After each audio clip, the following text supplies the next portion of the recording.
In this video, we're going to look at troubleshooting supination. So I know supination is one of the hot topics, and I recently did a video where you could visualize what supination looks like. So in this video, I thought I'd walk through a few of the key problems I see with golfers trying to apply it. Now remember, supination is designed to get golfers out of that pattern. So out of a pattern where the arm is bending, kind of blocking, more of a chicken wing style or low point control. So it could also come from more of a pattern kind of like that, where the arm doesn't really bend, but the low point is behind and I'm kind of holding that club face open. So there are a handful of problems that I see with golfers trying to apply supination, and we'll walk through most of the common ones here. The first one I'm going to call more of a swivel. So basically they're used to coming through with not full ulnar deviation. So they're used to coming into the ball with the club kind of more like this. So then when they start the supination process, it has more of a look like that instead of a look like that. So if you're, I have another video where I talk about getting your supination from that arm extension, because if you're in a rotated position and then you just extend the arms, the club is naturally going to rotate the opposite direction when I extend the arms. Oftentimes golfers block that movement by extending the arms and kind of holding it off and not letting it supinate, but ideally most of the supination is going to come while from the arm extension.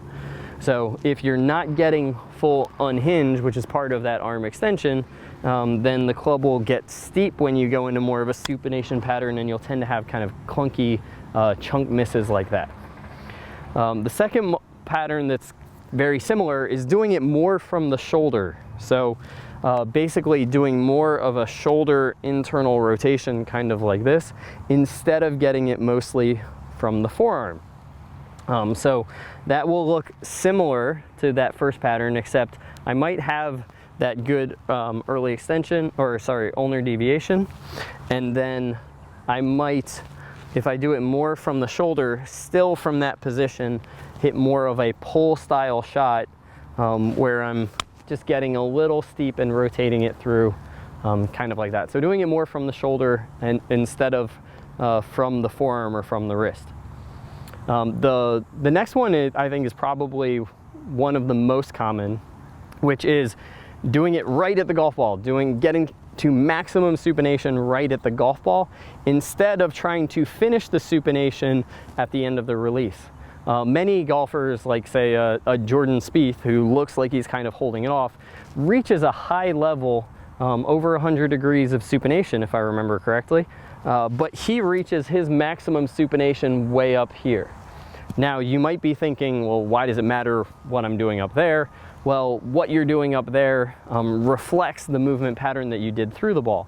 So if he's doing it longer and straight and kind of more gradually to get to there, that's going to produce a very different pattern than if I got to that maximum supination right down at the ball. So many golfers, and like I said, this is probably the most common, try to do it all at once down to the ball and end up hitting really low pull shots.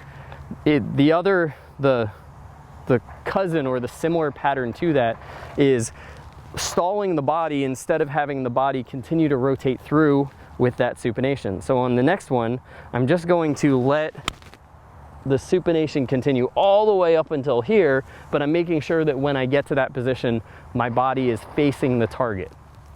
So if you're struggling with applying supination, it's probably one of those few key movements. Either you're not ulnar deviating, so you're getting more on top of it, kind of like this, or you're doing it more with a lunge and kind of shoulder movement, or you're doing it all at once, or you're doing it with your body stalling instead of your body continuing to rotate on the way through.